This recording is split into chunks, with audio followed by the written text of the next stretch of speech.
Bonjour à tous, bienvenue sur le Cogiteur. Aujourd'hui, accrochez-vous bien, parce que ce dont je vais vous parler, vous pourriez croire que cela sort d'un jeu vidéo, mais alors pas du tout, vous allez comprendre. Mais avant qu'on débute, comme d'habitude, ça vous saoule, je sais, mais il faut quand même le faire, abonnez-vous en activant la cloche, et évidemment, n'hésitez pas à aller checker les réseaux sociaux aussi en description.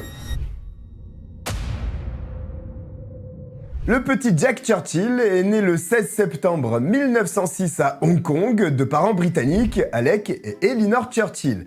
Il y passe l'essentiel de son enfance avant que ses parents ne rentrent définitivement en Angleterre, où Jack grandit aux côtés de ses deux frères, Thomas et Robert. Dès son plus jeune âge, Jack fait preuve d'un grand sens de l'aventure et d'une passion pour les activités de plein air. Bon, je vous vends ça comme si c'était quelque chose d'incroyable, mais on était au début du XXe siècle et il y avait que ça à faire en fait. Je veux dire, si Jack était né de nos jours, il aurait été un gamin puant, les yeux rivés sur TikTok, c'est évident. Bref, il fait ses études à la Dragon School d'Oxford, puis à l'école royale militaire de Sandhurst, et après avoir obtenu son diplôme en 1926, il est enrôlé dans le régiment de Manchester et affecté à Rangoon, en Birmanie. C'est là qu'il développe une passion pour le tir à l'arc et la cornemuse.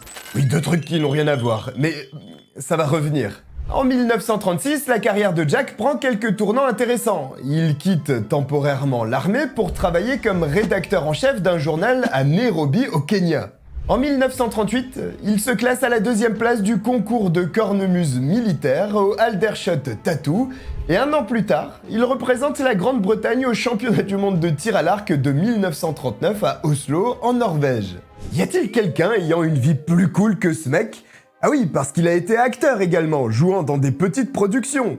Pendant son service militaire, Jack est connu pour son comportement excentrique et sa remarquable capacité à repousser les limites des pratiques militaires conventionnelles.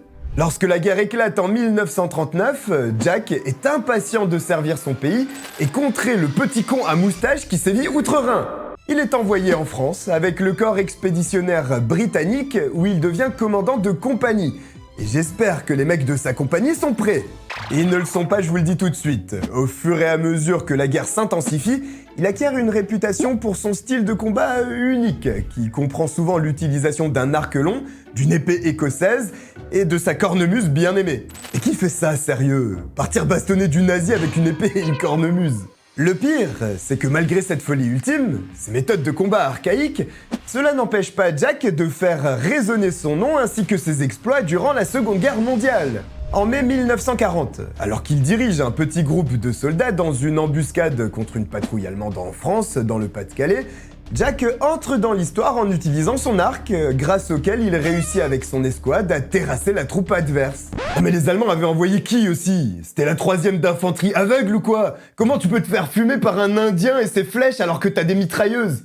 Non mais sans déconner, l'autre tu le vois arriver avec son arc, tu lui tires une balle, surtout que ça a l'air d'être le plus ravagé du groupe. La même année, Jack participe à la fameuse bataille de Dunkerque, où sa compagnie a pour mission de tenir le périmètre de défense pendant que les forces britanniques évacuent. Face à l'adversité, il joue de la cornemuse, inspirant ses hommes qui se battent férocement contre les troupes allemandes qui avancent. Oui, parce que ça aussi, ça fait partie des petits trucs de Jack Churchill. Il joue de la cornemuse au milieu des balles qui sifflent, que t'aimes ou que t'aimes pas. T'as pas le choix, il te fait subir ce son horrible. De toute façon, qui va dire quoi que ce soit à ce taré? Nous sommes désormais en 1941, parce que oui, Jack n'est pas mort malgré son pet au casque. Et après avoir combattu à Dunkerque, il se porte volontaire pour les commandos, une unité d'élite des forces spéciales britanniques dont il est nommé commandant en second. Le 27 décembre, il mène l'assaut d'un détachement de commandos sur l'île de Maloa ou Maloy en Norvège. Sa mission est de mener un raid sur une garnison allemande de Vogsei pour pas changer. Pour cela, le commando débarque par la plage sur des péniches, et là, Jack va tout donner. Alors que les barges de débarquement approchent des positions nazies, il pose pied à terre, mais ne court pas tout de suite vers l'ennemi. Il prend une grande inspiration et souffle puissamment dans sa cornemuse pour jouer un morceau. Bon, juste après, il balance une grenade sur les Allemands, parce qu'après tout, pourquoi pas, pour ensuite foncer sur le champ de bataille en poussant des hurlements totalement incompréhensibles. Les témoins de la scène supposent que c'était des cris de guerre, et les Allemands ils sont comme ça là. Ils se disent, ça y est, les autres ont plus d'armée, ils envoient les derniers sauvages qui leur restent. Cependant, l'opération est un succès pour Jack, qui verra ses actions à Dunkerque et à Vauxhall récompensées en recevant la croix militaire. Ses raids audacieux contre les forces allemandes lui vaudront également le surnom de Mad Jack, pour son courage insensé et son petit brin de folie. Et tout ce délire n'est pas prêt de s'arrêter. Les exploits légendaires de Jack se poursuivent lors de l'invasion de la Sicile par les Alliés. Nous sommes donc en juillet 1943, Jack est désormais à la tête d'un nouveau commando et prêt à en découdre sur son terrain de jeu favori. Oui, mais avec quelle dégaine cette fois? Il améliore son équipement, avec une épée écossaise en bandoulière, un arc long toujours, et des flèches autour du cou, et bien sûr, sa cornemuse sous le bras, pour bien faire chier tout le monde. Dans le cadre de l'opération Husky, et écoutez bien, Jack et ses hommes ont pour mission de capturer un poste d'observation allemand à l'extérieur de la ville de Molina qui contrôle un col menant à la tête de Pont de Salerne. En pleine nuit, les Allemands sont pris par surprise. Ne comprenant rien à ce qu'il se passe et avec seulement 50 hommes, Jack parvient à faire 136 prisonniers. Heureusement qu'il était britannique, ça aurait pu mal finir sinon. Mais il reste encore le bled d'un côté à reprendre aux Allemands. Jack n'attend même pas ses troupes, il y va seul. Il ramasse juste le premier caporal qu'il trouve, le pauvre, avant de prendre en otage un éclaireur allemand à qui il colle un flingue dans le dos et l'emmène faire le tour de tous les postes de garde un par un. Grâce à cet Allemand fraîchement capturé, Jack parvient à faire 42 prisonniers. 42 prisonniers! Et il leur vole leurs armes et même un mortier. Non mais vous vous rendez compte? Il vient de faire 136 prisonniers il y a quelques heures là avec ses hommes et il fait 42 prisonniers supplémentaires avec lui seul finalement et un pélos qu'il a ramassé là. Ce mec c'est un ouf, je vous le dis c'est un ouf. Plus tard dans l'année, Jack et ses hommes sont envoyés en Yougoslavie pour aider les partisans dans leur lutte contre les forces de l'Axe. Nous sommes en mai 1944 et Jack prend d'assaut l'île de Brac avec 43 soldats et une petite armée d'1 millier de partisans locaux. Vous avez vu ce qu'il a déjà fait seul. Alors avec 1 millier d'hommes, ça donne quoi à votre avis? Eh ben rien, parce que cette fois-ci, c'était pas le régiment des tétraplégiques. Ils ont tenté de s'emparer d'une colline stratégique, mais manque de bol, les munitions viennent à manquer et les forces allemandes plus nombreuses les encerclent. Et qu'est-ce qu'il fait à votre avis, ce cher Jack? Eh ben bien sûr, il sort sa cornemuse et joue un morceau à la con, qui énerve tellement les Allemands qu'ils lui envoient un obus de mortier, ce qui l'assomme et il est fait prisonnier.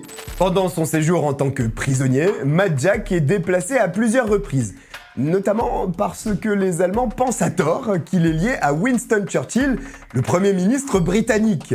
Non mais sérieux, il y a que des débiles dans cette guerre. Bon, il est d'abord emmené à Berlin pour y être interrogé, puis au camp de concentration de Sachsenhausen à Oranienburg. Ah, la langue allemande, ce doux son qui caresse les oreilles, on adore. Il est détenu dans le camp spécial A, qui, comme son nom l'indique, était réservé aux prisonniers de guerre les plus importants. Oui, c'est ce que A veut dire. Évidemment, ça n'est pas un putain de camp de concentration qui va arrêter Jack Churchill. Quelques semaines plus tard, en septembre 1944, il s'échappe avec 3 officiers de la Royal Air Force et le major Johnny Dodge en empruntant un tunnel qu'ils ont creusé en secret. La légende voudrait que Papa Schulz fût le gardien de ce camp, mais bon, ça reste à vérifier.